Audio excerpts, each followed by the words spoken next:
You moved from Hong Kong when you were, what, 13 years old? Yeah, 13. You're born there. You were raised for much of your life there. You moved here to the United States. And this was, this special you did, it was a big, big homecoming for you. Yeah, I haven't been home in Hong Kong in 20 years. Yeah, and that's why it's called Finally Home. And I didn't know the reception I was gonna get. I was like, you know, my brain, I feel like you as an immigrant, half of it was in Hong Kong and half of it's here. And I forgot all of my Hong Kong memories. I forgot, this is one very sobering thing that happened. I found my diary that I wrote when I was 9 years old in Hong Kong, all written in Chinese, and I can't read a single word of it. No, really? It's my first language and I couldn't read it. That's when I was like, I need to go back in touch. And get somebody to read it to you. Yeah, I had to give it to my dad to translate it for me. Did you? And my dad's reading my childhood diary, just laughing, like. Now you have this big, big show. Obviously, you did get a big reception because you saw. How many seats did you have in this theater? It was the Hong Kong Coliseum, 8,000 seats, and we sold out 5 shows there. Like in Hong Kong, tickets will sell out in like 20 seconds. Oh, like really? literally like Taylor Swift, like it'll crash the site and it's a whole thing, yeah. So you make this entrance. We have the entrance. Let's show the entrance if we can. I'm Michael Jackson there. Yeah, you really did. It's like a Cirque du Soleil caliber entrance you made there. Yeah, thank you. You talk a lot about your parents in your act. Your parents are funny. Yeah, well, yeah, to some degree. Yeah. It's a lot of childhood trauma that I've translated into comedy. Right, Yeah. exactly. This time, so a lot of the jokes, whenever I'm talking about my dad, my mom, we cut to them in the audience. So it's like you're seeing comedy in 3D, what their reaction is. Right? Yeah. You know, we took the hard drive back here, you know, and edited for like 6 months in my karaoke room basement. Like I forced my producer and editor to edit it. I had to look at my dad's every reaction for like an hour to finally find one that's an approval, you know. How are your parents as far as love? I mean, did they hug you? Did they say, Jimmy, we love you? Did they, I mean, so that's not an Asian? Not at all. Yeah, we never say I love you. There's no physical touch necessarily. Really? I never seen my parents kiss each other. Yeah. Really? Yeah, because I think that's not, you know, with the love language. Yes. I just don't think that's how they express. Right. But they're always there for each other. Like now they're in their 70s, they might argue. Yeah. But my mom's always there to pick up my dad, you know, from the airport. They're always there for each other when they need something.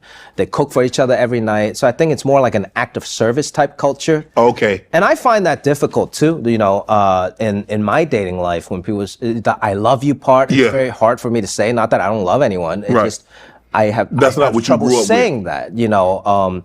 I would rather make a meal for you. That's how I show my love. Or like I would rather, you know, give you a ride or like help you out with something, help you build a piece of furniture. I don't know, you know. So yeah, that part is very different. How people show their love and affection in Asia and here. It's like old school also. It's a generational thing.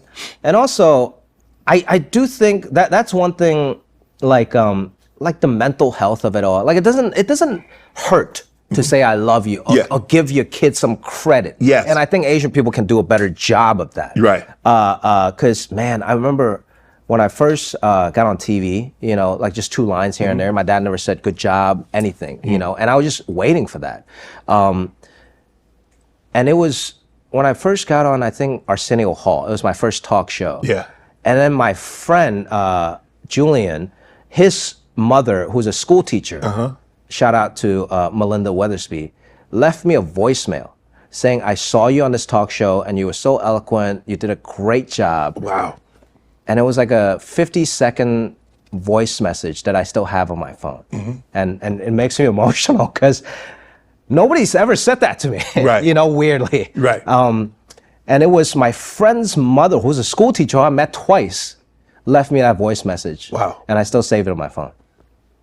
And it's important.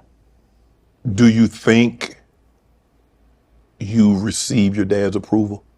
I think so. Yeah, I think so. And they don't say it, they don't show it, but sometimes it is nice. But you know he's proud of you. Yeah. You want to hear it. You be like, Dad. Yeah. Your boy did good, didn't he? Yeah, true. I think maybe Asian parents can do a better job of. There is unconditional love. Yes. There is. They love me a lot, but they can do better with unconditional love, even if your kid doesn't make money or like doesn't have a great career. Right. You know, just be a little more encouraging instead of only measuring, you know, by success. I think every Asian kid is dying for a hug. Right. Every Asian kid is dying for that voice message that I got from Melinda. What type of student were you in school? I was a good B student. plus, B minus, C? I was a B student in Hong Kong, but then when I came to America, I was like, this is a layup. This is so easy. Oh, you turned into an A student. A super A student, honor roll. Damn! 4 point something GPA. You know, it was because like math here is a joke. Okay, like I wasn't in any genius classes. Like people are like Asian people are good at math. No, Americans are just horrible at math.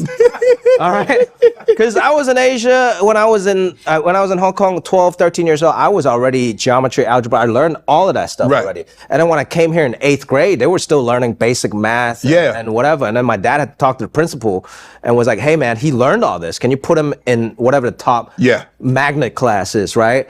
And then the principal was like, "Okay, our best class was algebra. Have you learned that?" And I kind of lied to him. I'm like, "No, I never learned it, but I learned it 2 years ago." And then I would just ace it.